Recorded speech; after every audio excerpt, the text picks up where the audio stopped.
Dear friends, ఈ యొక్క some అనేది ఒక ఫార్ములాతో ఎగ్జిస్ట్ అయ్యింది. అది ఏంటనేది నేను చెప్తాను. డియర్ ఫ్రెండ్స్ చూడండి, ఇది ఏ క్యూబ్గా అనుకుందాం. అట్లాగే 3 ఇంటూ సేమ్ నెంబర్ 2 టైమ్స్ వచ్చింది కాబట్టి -3a². అట్లాగే 0.65 సింగిల్ నెంబర్ కాబట్టి 3a²b ప్లస్ చూసుకుంటే బహుశా ఇది 3ab² అవుతుందేమో, ఒకసారి మనం చూద్దామండి. ఓకేనా డియర్ ఫ్రెండ్స్. 3a ఏ అంటే ఏంటంటే 7.65. డియర్ ఫ్రెండ్స్ చూసుకుంటే 3 ఇంటూ 7.65 మల్టిప్లై చేస్తే ఏమవుతుందంటే 22.95 అవుతుందండి.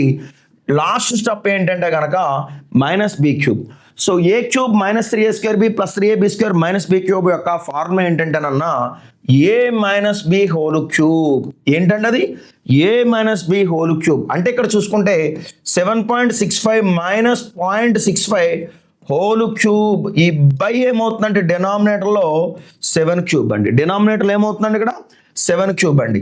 7.65లో 0.65 తీసేస్తే ఏమవుతుందంటే డియర్ ఫ్రెండ్స్ 7 అవుతుందండి. 7³ ఈక్వల్ టు ఏమవుతుందంటే డియర్ ఫ్రెండ్స్ 1 అవుతుందండి. ఈ 1 అనేది ఏ ఆప్షన్లో ఉందంటే కనుక ఫస్ట్ ఆప్షన్లో ఉందండి. ఓకేనా డియర్ ఫ్రెండ్స్.